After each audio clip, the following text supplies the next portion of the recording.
Solomon chapter 3. Solomon makes some comments and some concluding remarks, particularly in verse 14, that was significant. He said, I perceived that whatever God does, all of these seasons that God has set in place, everything that he's ordained, everything that he does endures forever. Nothing can be added to it or anything taken from it. Why does he do this? Why does he set times and seasons in place? Why does he exercise his sovereignty in this way? Well, because God has done it so that people will fear before him. So our inability to understand God's sovereign determinations of the seasons of human life leads us to do what? To fall on our knees in humble awe and joyfully receive what he's given us. Now, this theme, as we kind of talked about last week, continues through the rest of chapter 3 and into the beginning of chapter 4. But Solomon's going to note several different ways in which this shows up. So if you look, the text that we're looking at today is chapter 3, verses 16 through chapter 4, verse 6. And the reason that we stop at verse 6 is because what grammatical phrase are we looking for that will give us the break?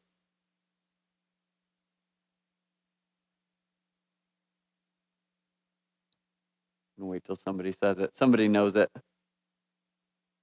Look in, chapter 4, verse 4 at least, at the end of verse 4. There we go. Thank you.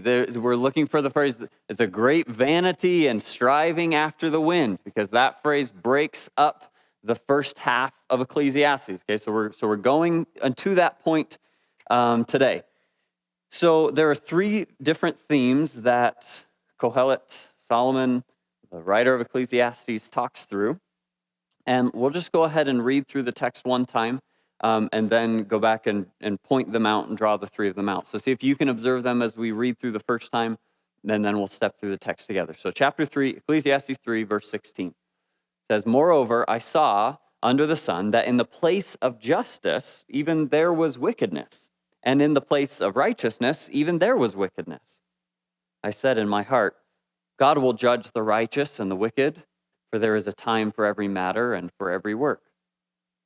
I said in my heart, with regard to the children of man, that God is testing them, that they may see that they themselves are but beasts. For what happens to the children of man and what happens to the beasts is the same. As one dies, so dies the other. They all have the same breath, and man has no advantage over the beasts, for all is vanity. All go to one place. All are from the dust, and to dust all return. Who knows whether the spirit of man goes upward and the spirit of the beast goes down into the earth? So I saw that there is nothing better than that a man should rejoice in his work, for that is his lot. Who can bring him to see what will be after him? Again I saw all the oppressions that are done under the sun. And behold, the tears of the oppressed, and they had no one to comfort them. On the side of their oppressors there was power, and there was no one to comfort them. And I thought the dead who are already dead more fortunate than the living who are alive.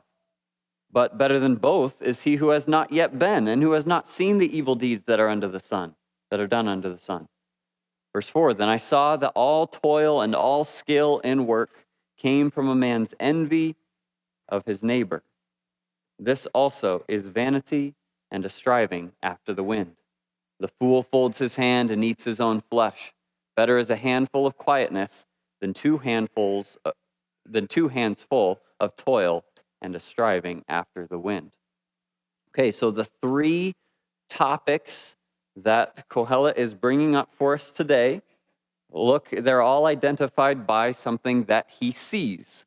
Okay, so in chapter 3, verse 16, we have the first one, that he saw under the sun that in the place of justice, there was wickedness.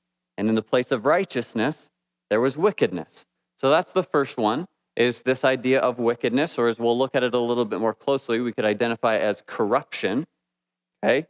And then he's going to make a few observations about it, right? He says in his heart something. And then in verse 18, he says in his heart again, because remember, he's kind of having this dialogue with his heart as his expedition companion, right? In this great experiment and in all of his studies, he's taking his heart along with him as his companion, at least in how he's writing. Okay, then we have some more discussion here and a conclusion right here in verse 22. He makes a conclusion about the corruption. Okay, then we're going to have at the beginning of chapter 4 a second one. Again, I saw what? Oppressions that are done under the sun. So there's his second topic, is oppression. He's going to make some observations about it, right? Something that he's thinking. Then we'll see in verse 4, he's going to draw out his third one. He sees what?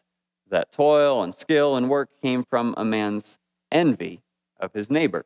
So these are sort of his three themes for the day as he looks through the second part of this section, is oppression and corruption and envy and all of these things that he identifies as hevel, right? As frustrating, as mysterious, as even wicked and evil. So he's transitioning back to his observation of life under the sun, right? Because even at the beginning of chapter 3, he's discussed it with a little bit of, like, he stepped out from that experiment a little bit and made observations about the sovereignty of God. And he says, hey, God's eternal, and this is who he is, so this is how he's doing things, so we should fear before him. But now let's zoom back in to our experiment here and say, look, these are other things that I'm seeing under the sun. That's the sphere. And this is true. I mean, we look around us and we see these things. We see injustices and corruption and wickedness. So he's back to kind of expressing the fundamental concept of hevel and the frustration that proverbial living doesn't always show up here under the sun.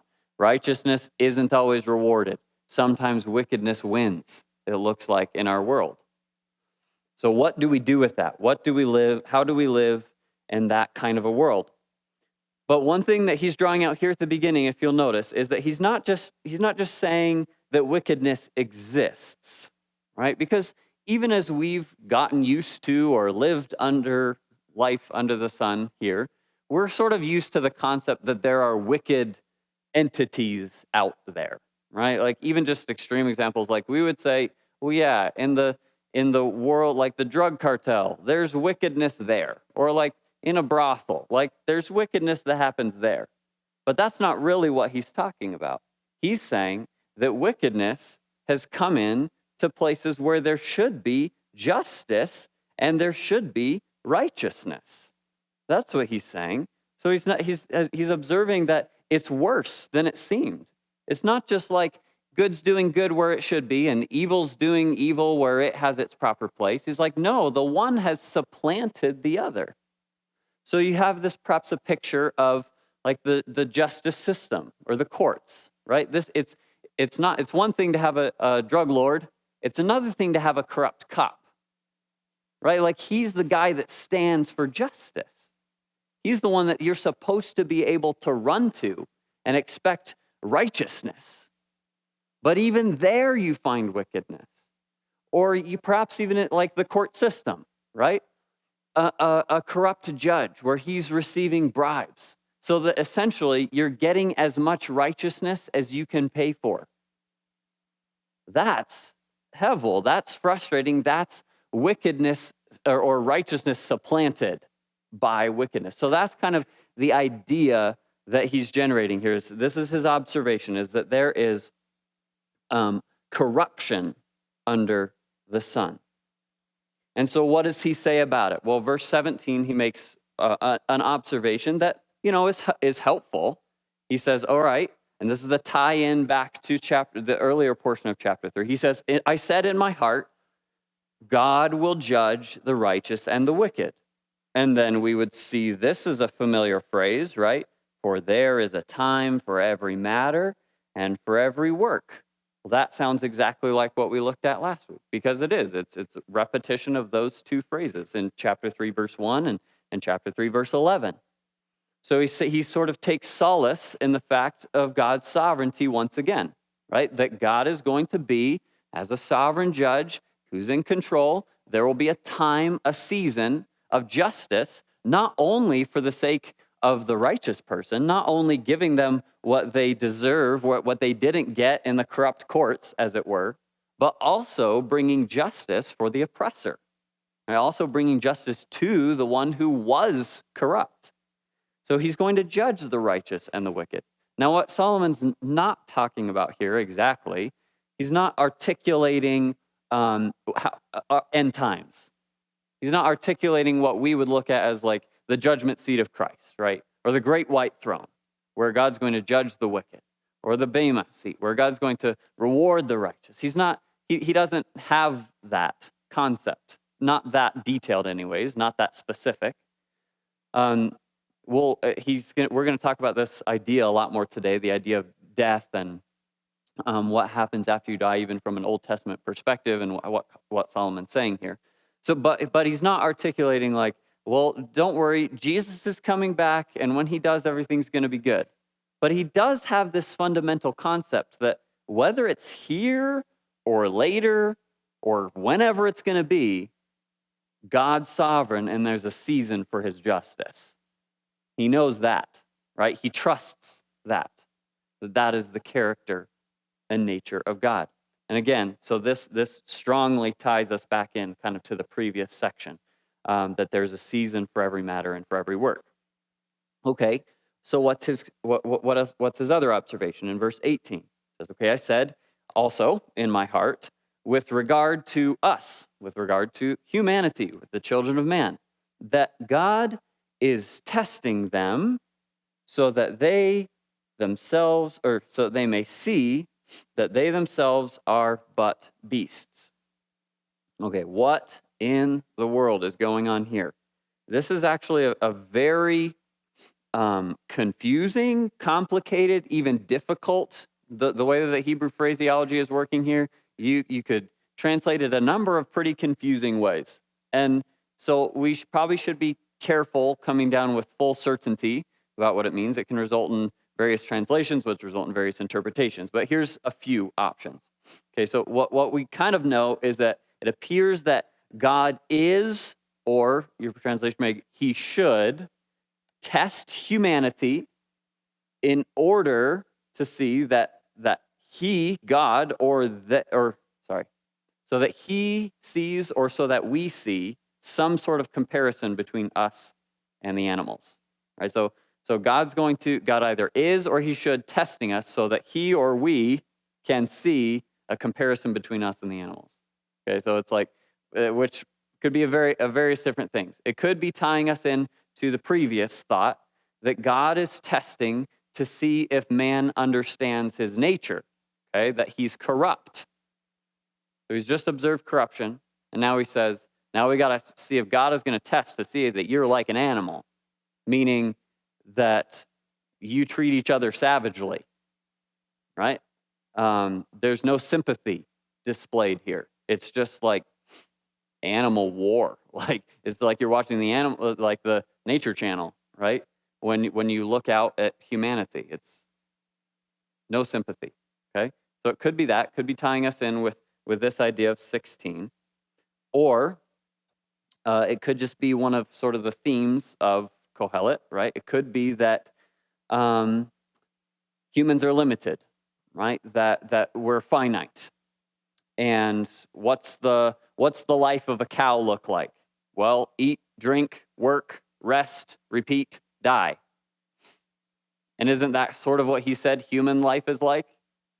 Where, well, you may as well just eat, drink, enjoy your work, get some rest. You're going to die. Next generation comes. So in that sense, you're kind of like animals, right? Is that what he's saying? So these are two options. Or probably the one that I lean toward a little bit would be the third one. And that is that it's going to tie us into what he says next. And there's a little bit of the finitude of humanity in mind, the limitations, the finiteness of humanity in mind. So let's just read 19 and following again. So he says, because what happens to the children of man and what happens to the beasts. So we have this connection between the two, right? And he's going to continue this connection following is the same. As one dies, so dies the other. They all have the same breath, and man has no advantage over the beasts, for all is vanity. All go to one place. All are from the dust. All return to dust. Okay, so he's drawn this. I think the following phrases, what he said next, clarifies the identification that what the point of the metaphor was between man and animals. Seems like he talks about it pretty clearly following, right? So this is frustrating. I mean, we're the crowning jewel of God's creation, right? We're made in the image of God.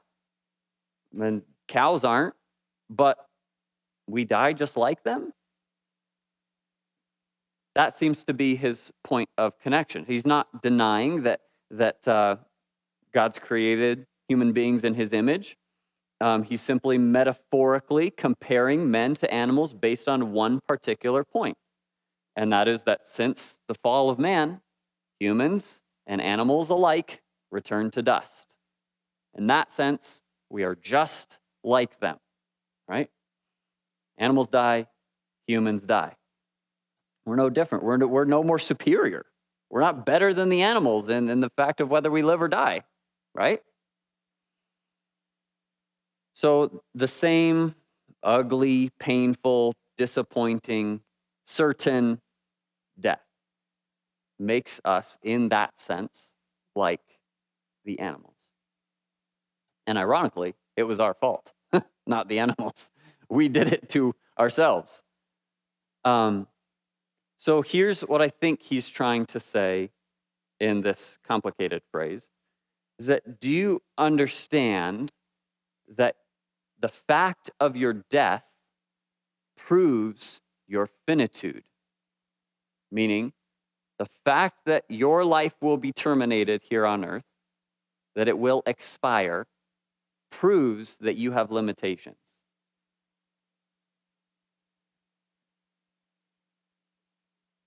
As the creature, right, as the creation, you are inherently limited. In this case, by several things. One, by that your breath is limited, right?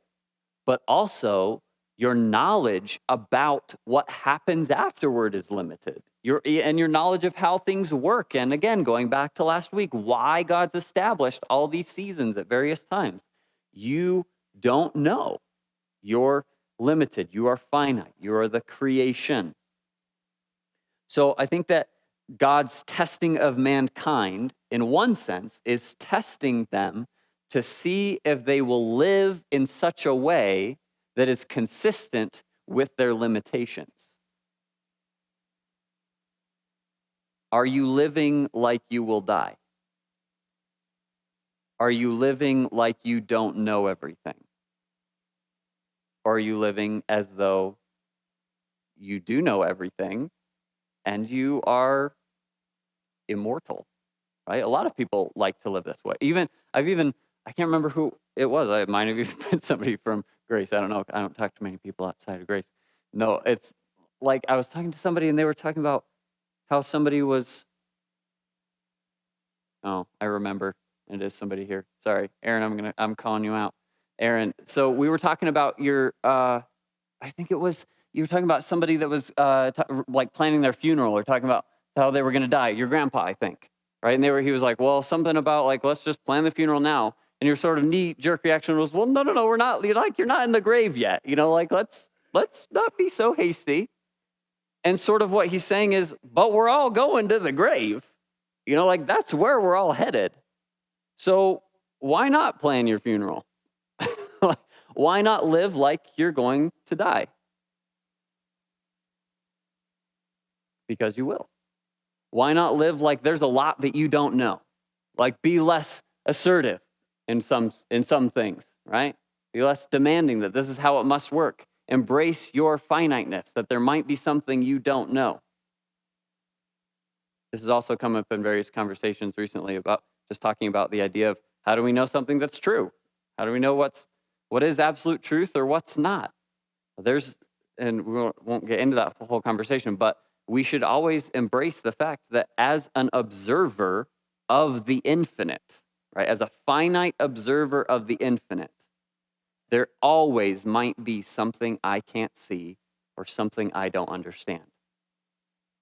So how much better to trust the infinite one than to demand that I have to be able to understand everything, or else I will reject the idea of an infinite one. Isn't that what finite creatures do all the time? I don't understand it, therefore it's not true. That's a risky proposition, isn't it?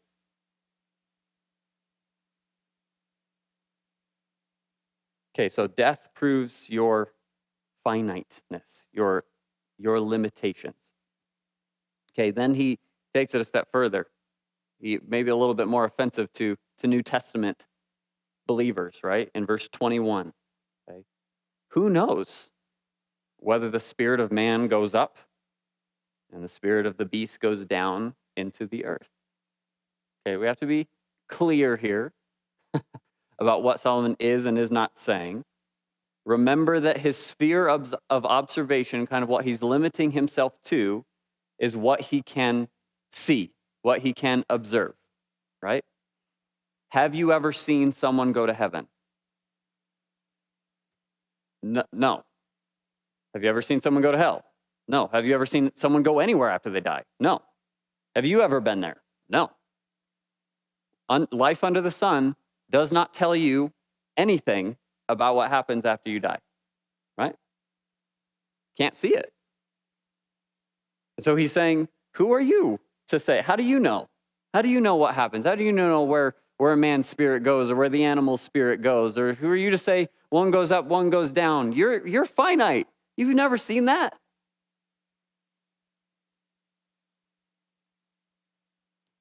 Because finiteness limits our knowledge. So his rhetorical question here is answered by saying, well, God's the only one that would know because he's the only infinite one. No finite creature knows. Yeah, Carol.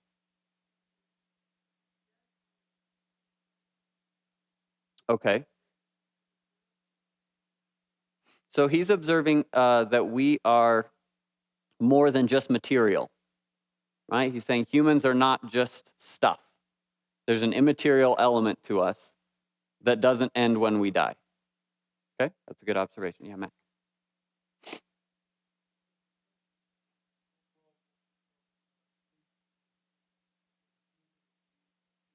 Mm-hmm.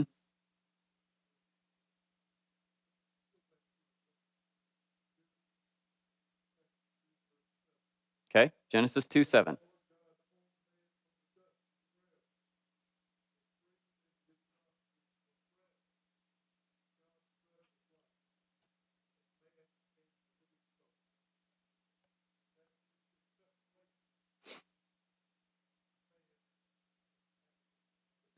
Okay.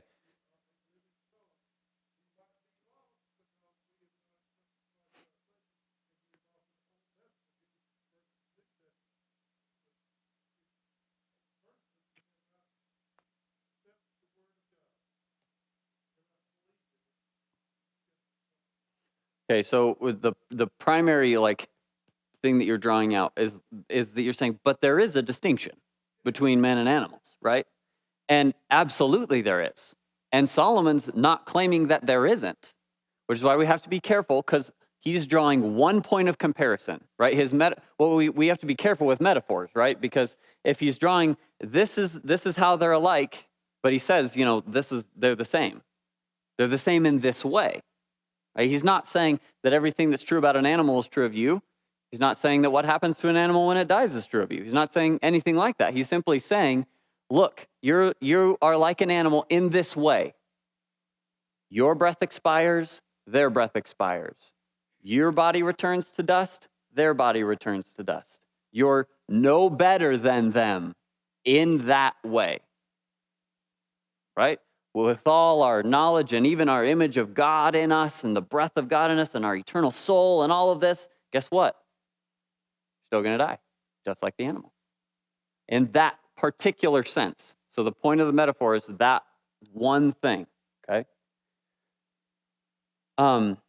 Okay, so just to think briefly, let's think about the Old Testament theology of the afterlife, okay? Because Solomon's not denying an afterlife here.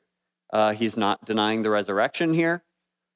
He doesn't have as full of understanding as we do of some of those things. But he's just claimed, even, if you think about it, that God will judge the wicked and the righteous, which doesn't demand, like I said earlier, doesn't demand something after we die, but it implies, and there are other times, I'm not going to show the cards of what he says later right now, but there are other times later that he implies life for the one who fears God after death, right? So he's not denying any of that. In fact, let's just look. If you want to flip to them, you can. I'm just going to read a few things. Job 19. We're just going to think about the Old Testament affirming the continuation of man's life after death. Okay? Just so that we can establish this isn't what he's specifically talking about, and these other things, like Job, he would have had access to. And there's also affirmation in the Old Testament about the resurrection of the body, right? So they aren't blind in this. Job 19, 25 through 27, Job says, "For I know that my Redeemer lives, and he shall stand at last on the earth. After my skin is destroyed, this I know, that in my flesh I shall see God, and my eyes shall behold, and not another. How my heart yearns within me." Okay, and I know that some of these illustrations or examples will be post-Kohelet as well, but think of Daniel 12. "At that time, Michael shall stand up, the great prince who stands watch over the sons of your people, and there shall be a time of trouble, such as ever was since there was a nation, even to that time. And at that time your people shall be delivered, everyone who is found written in the book.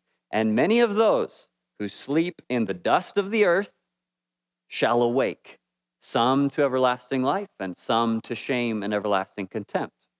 Or Isaiah 26:19, "Your dead shall live. Together with my dead body, they shall arise. Awake and sing, you who dwell in dust, for your dew is like the dew of herbs, and the earth shall cast out the dead." Or you have the illustration of David after his child has just died. In 2 Samuel, he says, "When the child was alive, I fasted and wept, for I said, who can tell whether the Lord will be gracious to me, that the child may live? But now he is dead. Why should I fast? Can I bring him back again? I shall go to him, but he shall not return to me." Okay, so and that's just a few, right? There's more. But those are just a few examples, illustrations to perhaps just quiet that little part of you that's like, but there's more. That's not what Solomon's saying. That's not what he's getting at. That's not his punch. His punch is simply, you're going to die. And in that sense, you have no advantage over the animals. And it proves that there's stuff you don't know and there's stuff you can't do. And you should trust the infinite one. That's essentially what he's saying.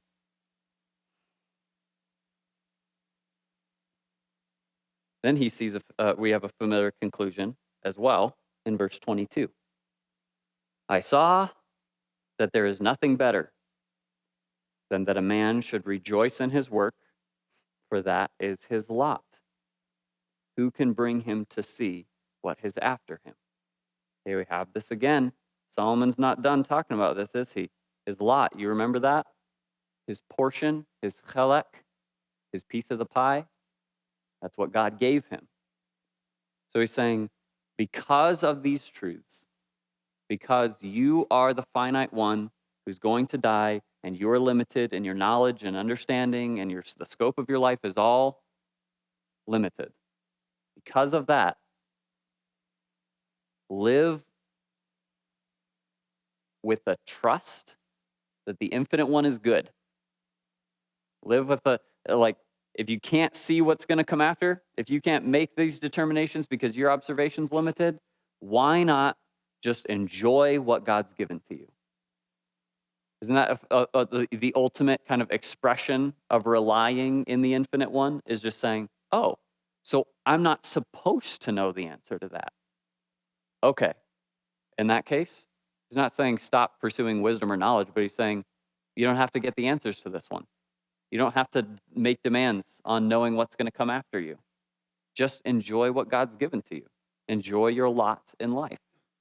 Because this question that he brings up here, for who can bring him to see what will be after him, we're not going to major on this right now, because if you flip over to chapter 6, verse 12, this is the thematic question of the second half of the book. For who knows what is good for a man while he lives the few days of his vain life, which he passes like a shadow? For who can tell man what will be after him under the sun?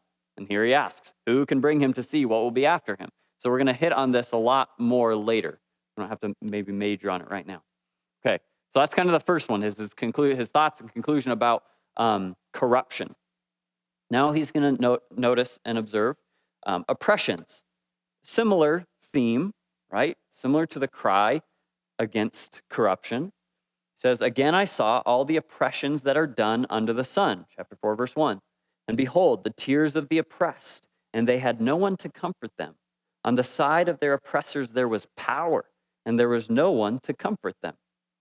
So again, the fact of corruption and oppression under the sun is unavoidable, and it even speaks and shouts to the nature of man and who we are. And the fact that wisdom, even the wisest of men like Solomon, the purpose of wisdom is not to correct or to straighten back up this world so that it's not corrupt and there is no oppression. He's saying wisdom doesn't do that.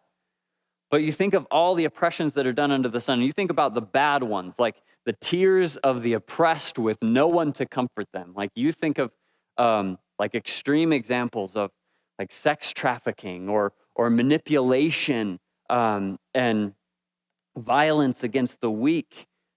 Countries in which, the poor are just absolutely neglected, or even a country like our own where the very weakest of our race is just tossed to the side.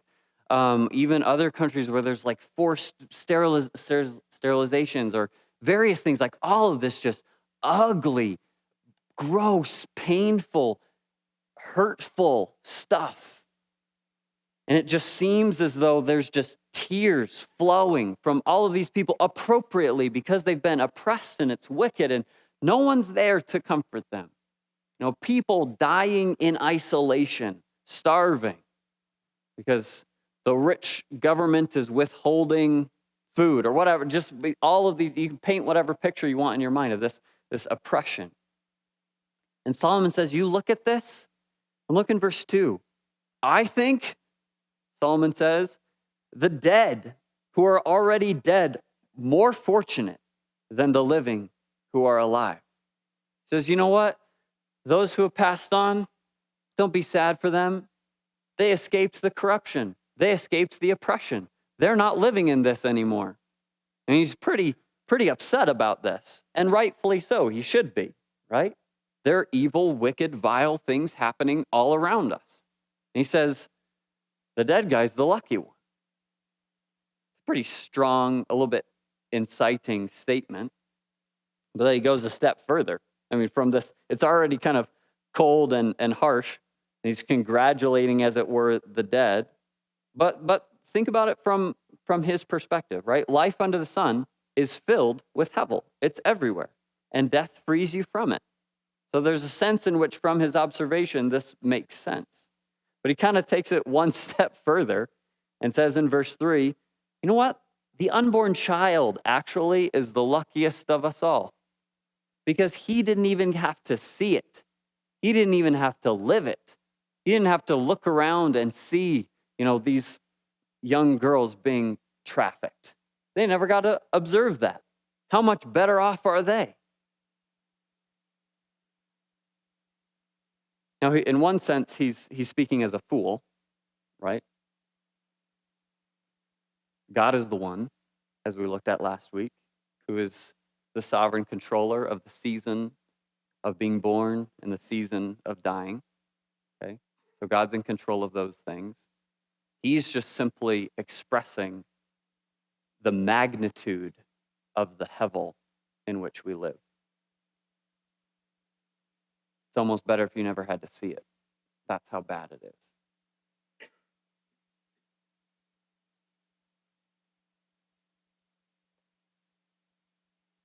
Just for the sake of time, we're going to move to the last thought.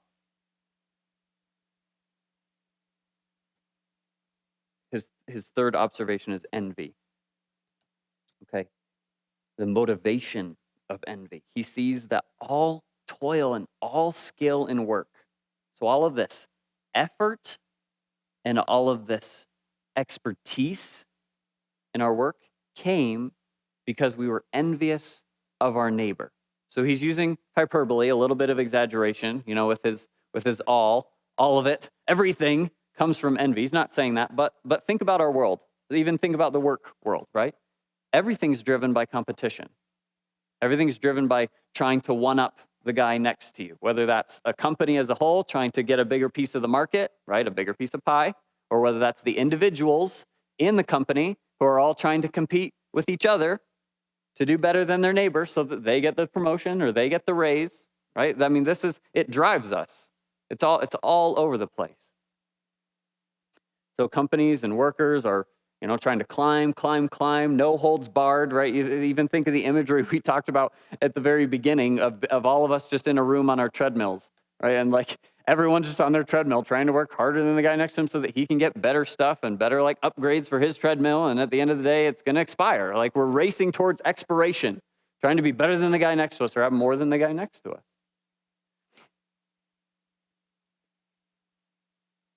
But eventually, the trouble is that your edge wears off, right? Think about like anything, any salesman or sports. Like eventually, your age takes you to a point where you don't have the edge anymore, right? So then what do? Well, then you use your wisdom, right? Instead of your strength. And that works for a while, but then even that wears off.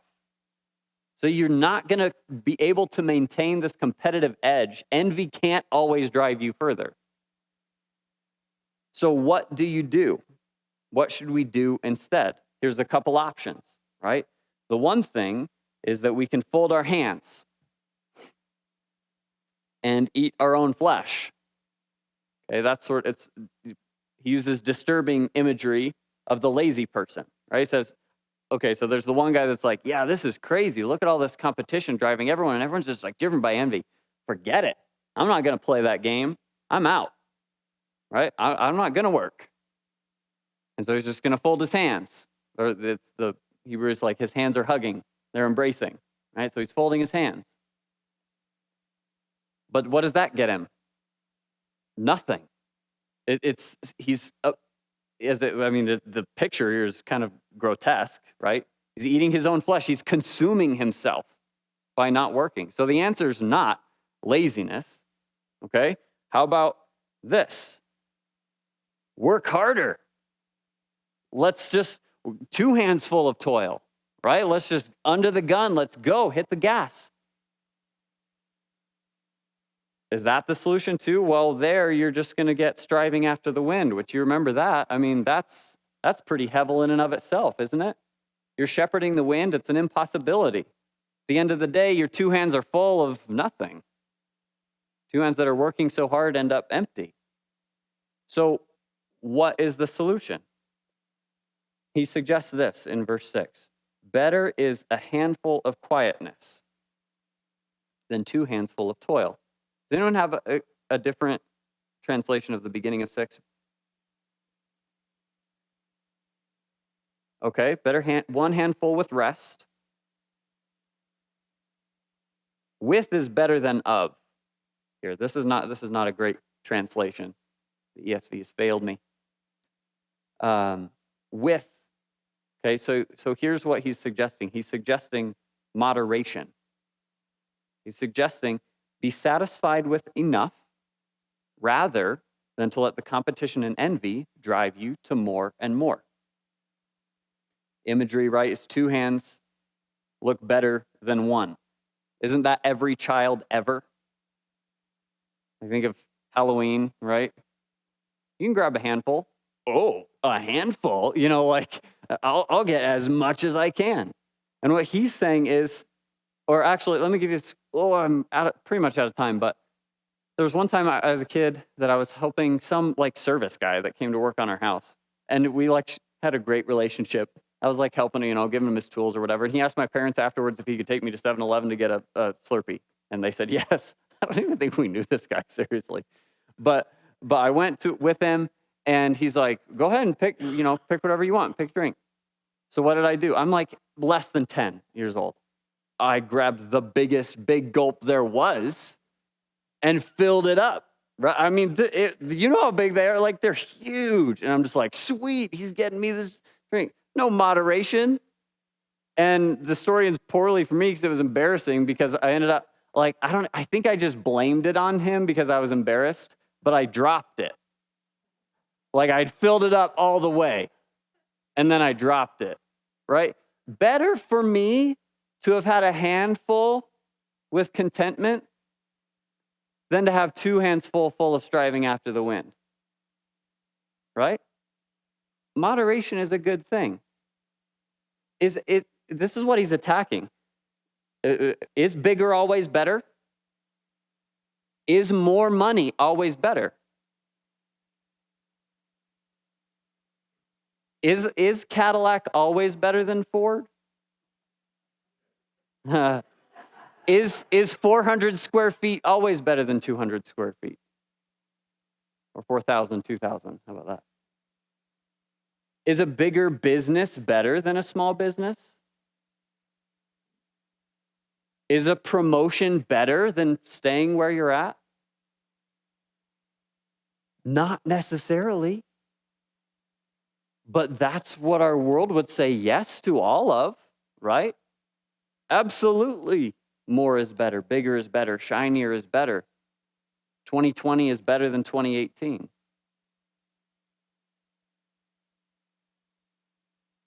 I was just having a conversation with Jerry. I think it was last Sunday. He had mentioned somebody recommending to him, he's like, Jerry, why don't you hire somebody to help you, right, with your work? Because, and even in that conversation, you said, because then this person suggested to him, you'll be able to get more done faster, you'll be able to make more money, you'll be more efficient. And Jerry's response is, why don't I just have a handful of work with quietness? I'll just take the moderate approach. Nothing wrong if you went and hired somebody, absolutely not. But that was kind of your response to me. It was like, sounds like maybe more trouble than it's worth. I think I'll just keep doing my thing. Yeah, he's been there. 2 handfuls full of toil, right? Yeah. So he's saying, don't spend your life acquiring, chasing, toiling. Be content with a handful. That's your lot. And some people have a bigger handful than others. That's God's prerogative. He can give a lot to a wicked person and a little to a righteous person. He could give a lot to a righteous person and a little to a wicked person. He can do whatever he wants. So he's saying, stop just trying to strive and build and get bigger, because at the end of the day, you'll realize you don't get to keep it. It wasn't actually worth it. Instead of enjoying the lot in your life, you pursued and chased. So that's one of the concluding thoughts is for that. And then just to restate, and we'll close, concerning corruption and oppression. We trust the divine judgment of God who sets the times. Because after all, we are not infinite. Look at us. We keel over just like cows, right? We live and die. And that demands me to acknowledge and face my finiteness. A proper understanding of who I am inherently leads me to enjoy the day ahead of me with the tasks in it, because that's what God has given. A lot more we could say. Some more things we probably should have said, but we'll leave that for another day. Let's close.